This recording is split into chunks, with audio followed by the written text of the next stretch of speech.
Today, I want to bring a little awareness into triggering times of the year from separations of our loved ones, from traumatic events, even of any kind. The American Psychological Association has an increasing number of articles and research on this topic. I most often see it described as anniversary to trauma, reoccurring traumatic anniversary dates awareness. The word anniversary linked with the word trauma, it doesn't sit comfortable with me because I always take an anniversary as a time of year that something wonderful happened. When I think of anniversary, I think a time of a celebration and a time of happiness. I don't think of the trauma anniversary as being a word that sits well because I experience it every year. Several occasions that pop up throughout the year. My daughter's birthday, the date that I last saw her, the date that I last held her, those dates have kind of changed, but even the time frame of year that the court case and the court battle was occurring, I have observed the traumatic emotional response that my own body goes through. Those times of years, holidays are ones that people most often think of. The difficult holiday season of mourning lost ones, and those are most commonly discussed. Today, I want to bring awareness into the triggering times of the year that we overlook. We might look at a calendar and know that a loved one's birthday is coming up. We might know that the traumatic event or the traumatic date in itself has come up. But what we might overlook is communicating those times of years to people around us. I think as a person who has learned resilience over the years, one of the flaws in my own personal behavior is attempting to manage everything on my own. As a mother and as a very independent person, I have learned that I have to allow people in to the awareness of what I am emotionally feeling during certain times of year. May and June are the time frame that the court case with my daughter came to a blow.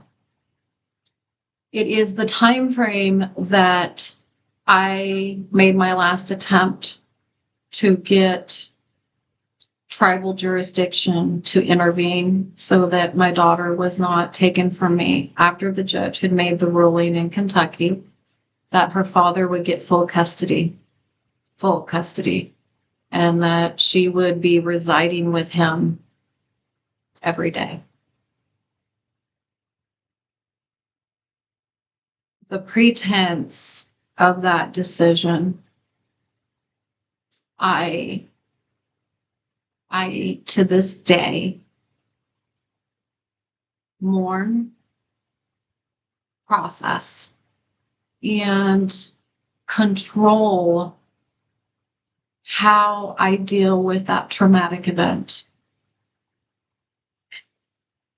I've had to learn over the years to reach out to family and loved ones, to let them know that it's a hard time of year, to let them know, even just in a simple text.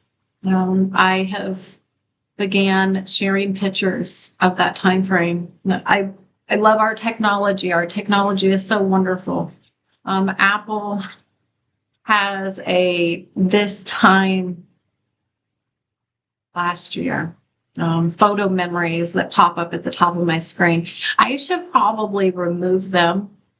But I try to press forward when they come up with difficult photos that have made me aware that May and June are the most difficult time frames for me dealing with the parental alienation that occurred between my daughter and I. I also have my oldest child, my oldest son, who I also mourn his hurt. I mourn the loss of the relationship that he had with his sister during the same time frame, because as a mother, I watched him hurt. I watched him confused. I watched him press forward as children so often do. And as a 20-year-old young man to this day, I watch him struggle with the realities of what happened with his relationship with his sister. The attempts that he made over the years to regain that relationship and the lack of response that he had because of her own hurt and trauma.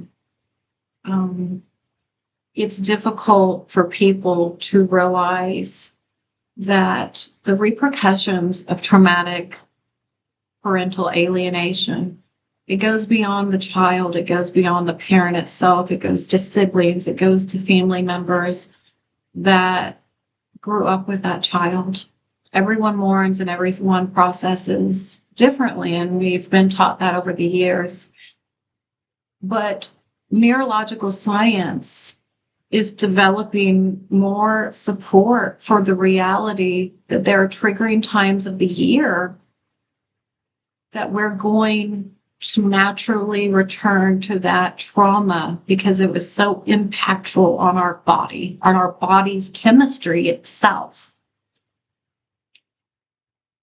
Shortly after the court ruling, I won't get into details because it is difficult to me this day to still talk about.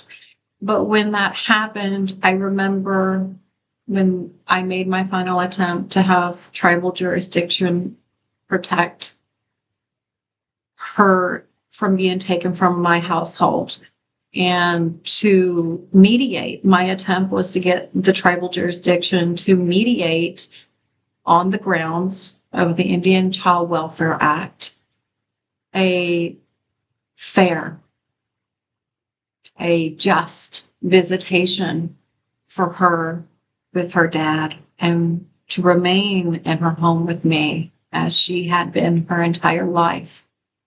And at the age of 7, to only have visitation with the other parent every other weekend and occasionally one day during the week, that is a traumatic change in a 7-year-old's life and in the siblings and in my life as the mother that nurtured and raised my daughter at my side with my son all of those years. So the awareness I've learned to monitor, I have learned to send screenshots, and I will send screenshot memories to friends and loved ones, and I will let them know this was my last picture with Milena. This was my last picture with me and Brighton and Milena. I will send them screenshots as a reminder to them that this is a difficult time for me. And they get it. They get it. They understand. And they also know I still must press forward with my life. I remember my father's passing was so difficult for me because he was the primary person in my life, not just parent, but person and family member in my life. And when he passed away, it was from a farm accident, very sudden, very unexpected. He was healthy. He was 66 years old. And when it happened, it hit me so hard. And my daughter's father and I were together. And during that time frame, I remember him telling me, life goes on. Life goes on. You have to pick yourself up. And he was actually really frustrated because he didn't know how to help me with the mourning process.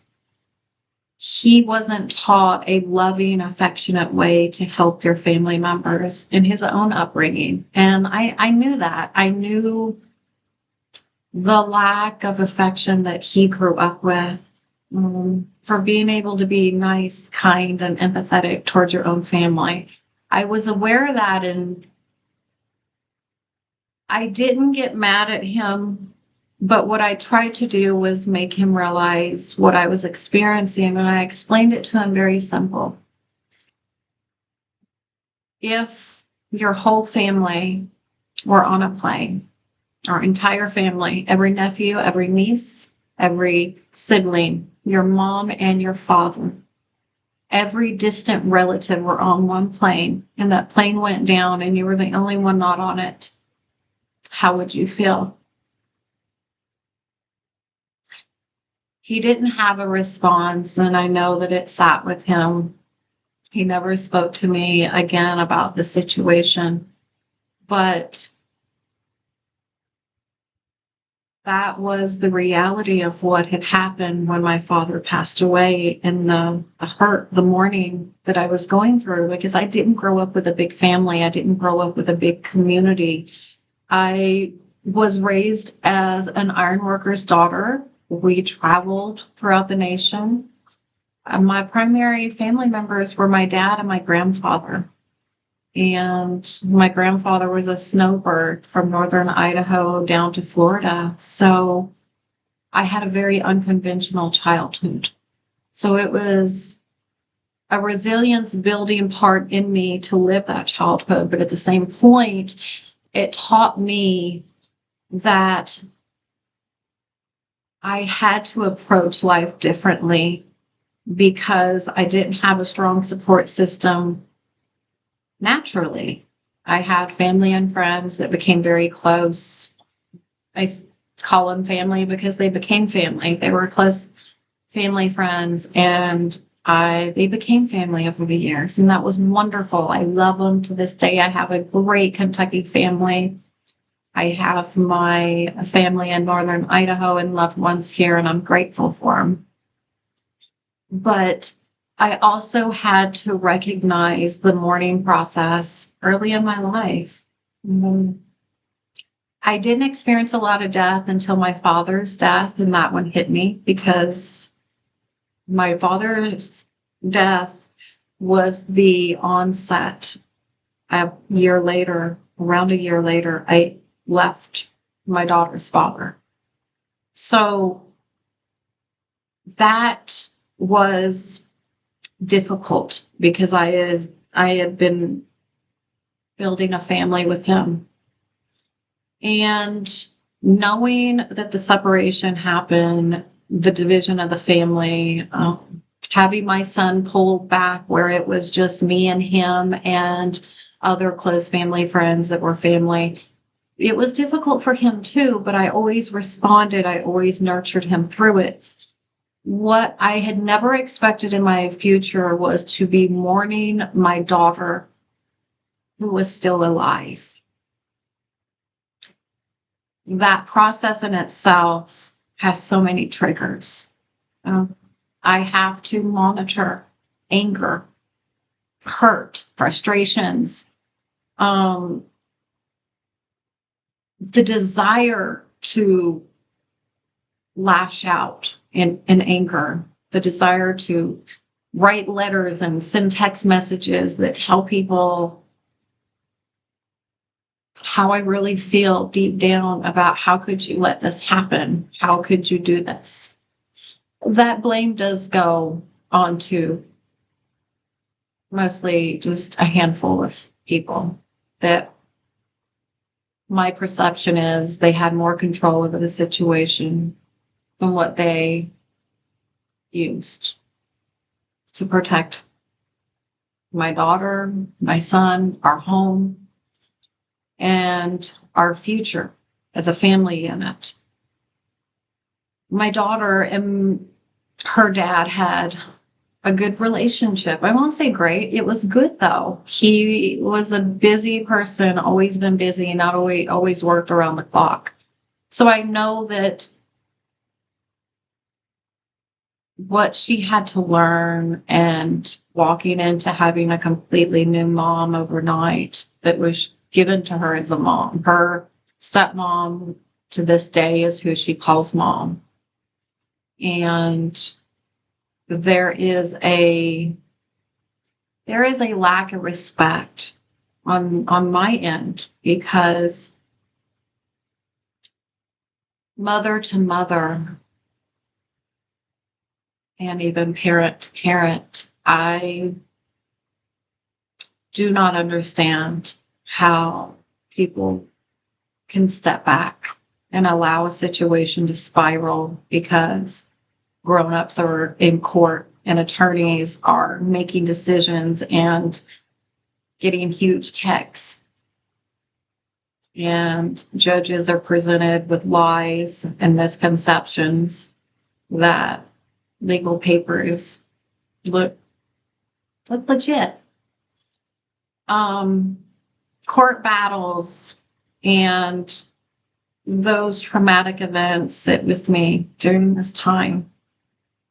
I have the last pictures with my daughter in May of 2016. By June of 2016, I no longer had any pictures of my daughter with me until 2015. Those triggering timeframes, I monitor, but I also make sure to reach out for help and support for people that I love and care for, and that I know love and care for me and wish the best for all of my children. As a mother that has 2 younger children now that I had after my daughter, that is also a factor that motivates me, because I know that I must nurture and be present with my 2 youngest children. My triggering moments, I must nurture myself, and I do. I actually took quite a long time to do this video because I had to look at some pictures. I had to look through some memories. I had to write them down, and I had to look tearfully at pictures that were the most triggering moments of my life. And I had to have a little self-care, a little cry, a little mourning. And I wanted to make sure that everyone is aware, who's ever experienced this situation, that there are triggering moments of every year during the same time frame. Everyone is different, and it might not impact everyone the same, but awareness of the possibility that you could emotionally crumble and act out and be more sensitive. You could be more emotional and you don't even know why. And truthfully, for the first couple of years of my life after my daughter was taken from me, I had that. I didn't understand why May and June. And I understood her birthday. I understood holidays. Those are ones that were often talked about, but I didn't understand about, May and June and all the little time frames between. the first day of school, the last day of school. The moments when I took pictures with my children on New Year's, because I used to always spend New Year's Eve with my children, and we had a cake and we celebrated the new year together. When you are in a routine with your family and it gets disrupted in any form or fashion, you will mourn that. You will miss it. You will need to give yourself some extra tender, loving care. So I hope everyone that might be going through the parental separation, the heartache, the turmoil, the recovery, the traumatic event of missing and longing loved ones, even if it's in grief of a passing, be kind. Take those photos and use them to help people close to you be aware. Most importantly, seek out professional help of your medical doctor, your primary care provider, of your, reach out for resources. Mental health awareness is major right now, and I'm so proud of that. But at the same time, oftentimes we look at it as we have to have something major. No, you can go to your doctor and you can say, man, I am struggling and I don't know why. I just feel off. My primary care provider helped me through that time frame, and that was a time frame when he helped me realize I was dealing with a triggering time of year. And I was able to pull in more counseling and more help for myself. And I was able to be more kind and gentle, and was able to approach it as a controlled process instead of not understanding that my body chemicals themselves were responding to the loss of my loved one. They were responding to the mourning of my child. My chemicals were spiking because my body knew something happened this time of year many years ago that hurts me to this day. And I have to process it, and I have to be kind and gentle to myself. So I hope everyone finds a means to get through the triggering times of year. Please reach out for resources, reach out to your family and friends, and rely upon each other. If you don't have a huge group of family and friends like myself, reach out to resources. There are online counseling forms that are very private and that are very helpful, because all forms of help is going to put a foundation of healing underneath you. So, best of wishes, everyone. Again, I send my love, my prayers, my energy to everyone out there struggling through triggering times of the year. This one right now is one of mine, but I am also digging deep so that I can enjoy the new beautiful memories and moments of my current life, and looking forward to the blessings of my future for all of my family. Thank you.